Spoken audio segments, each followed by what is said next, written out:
Selamat pagi, Taruna. Bertemu kembali dalam materi hari ini, Hukum Maritim, di mana beberapa waktu lalu kita sudah menyampaikan prosedur persiapan dokumen untuk kesebandaran. Di antaranya adalah tentang kelautan, kemudian pengukuran kapal, serta pendaftaran dan kebangsaan kapal Indonesia. Nah, pada bagian hari ini, topik hari ini adalah tentang keselamatan kapal. Ya, ini dia judulnya. Di nomor 4, keselamatan kapal. Setiap kapal yang berbendera Indonesia dan kapal asing yang beroperasi di perairan Indonesia harus memenuhi persyaratan keselamatan kapal. Persyaratan suatu kapal, saya ulangin, persyaratan keselamatan kapal untuk yang pertama, kapal dibangun secara tradisional.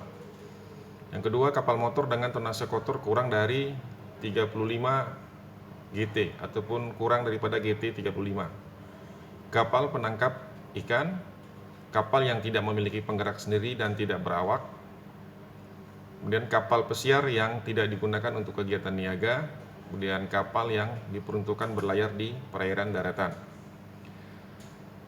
Yang pertama dilakukan adalah untuk keselamatan kapal ini pemeriksaan, pengujian, dan sertifikasi. Ya, pemeriksaan, pengujian, dan sertifikasi. Ya. Jenis pemeriksaan keselamatan kapal sebagaimana dimaksud dalam pasal 53 berdasarkan waktu pelaksanaan terdiri dari pemeriksaan pertama, kemudian pemeriksaan tahunan, pemeriksaan pembaharuan, pemeriksaan antara, maksudnya di antara tengah-tengah ya, di tengah tahunan, pemeriksaan di luar jadwal, dan pemeriksaan karena kerusakan dan perbaikan. Jadi setiap jenis pemeriksaan harus mengikuti tata cara dan petunjuk pemeriksaan. Nah, setiap kapal yang berdasarkan hasil pengujian dan pemeriksaan memenuhi persyaratan keselamatan kapal diberikan sertifikat keselamatan kapal. Setiap kapal yang berlayar di perairan Indonesia harus memiliki sertifikat keselamatan kapal. Kemudian sertifikat keselamatan radio, dan yang ketiga sertifikat garis muat. Harus diingat ya, setiap kapal yang berlayar di perairan Indonesia itu harus memiliki yang pertama sertifikat keselamatan kapal. Baik itu untuk kapal barang ataupun kapal penumpang ya, itu ada sertifikatnya. Kemudian yang kedua sertifikat keselamatan radio dan sertifikat garis muat. Khusus kapal penumpang yang berlayar di perairan Indonesia wajib dilengkapi dengan sertifikat keselamatan kapal penumpang. Nah, ini dia. Ya, naikkan ke atas. Kapal harus memiliki sertifikat sesuai dengan daerah pelayarannya.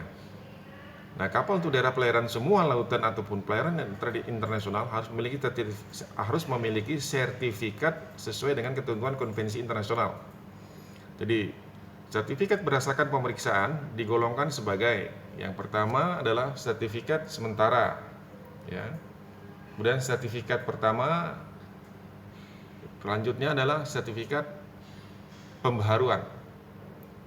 Nah, kemudian sertifikat kapal tidak berlaku apabila masa berlaku sudah berakhir, tidak melaksanakan pengukuhan sertifikat ataupun endorsement, kapal rusak dan dinyatakan tidak memenuhi persyaratan keselamatan kapal, kapal berubah nama, kemudian kapal berganti bendera, kapal tidak sesuai dengan data-data teknis dalam sertifikat keselamatan kapal, lalu kapal mengalami perombakan yang mengakibatkan perubahan konstruksi kapal, perubahan ukuran utama kapal, perubahan fungsi atau jenis kapal.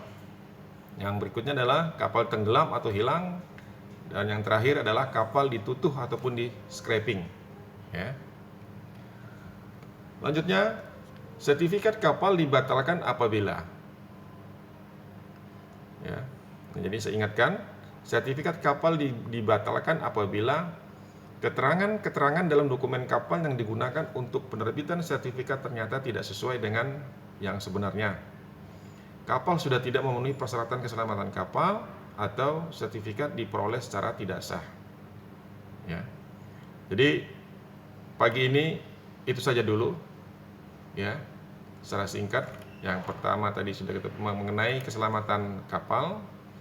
Bisa ulang kembali, bahasan kita hari ini adalah mengenai keselamatan kapal ya. Jangan lupa keselamatan kapal. Ini saya naikkan kembali dulu. Ya.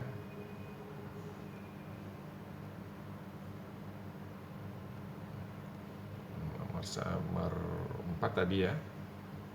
Keselamatan kapal ini. Keselamatan kapal pagi hari ini yang bisa saya sampaikan kepada kalian semua. Dan jangan lupa tugas siswa harus dilaksanakan seperti biasa, menyimak video pembelajaran hari ini, kemudian meringkas materi hari ini, lalu dikirimkan ke Google Classroom. Demikian yang bisa saya sampaikan, semoga ini bermanfaat untuk kita semua. Selamat pagi dan sampai ketemu lagi pada periode berikutnya.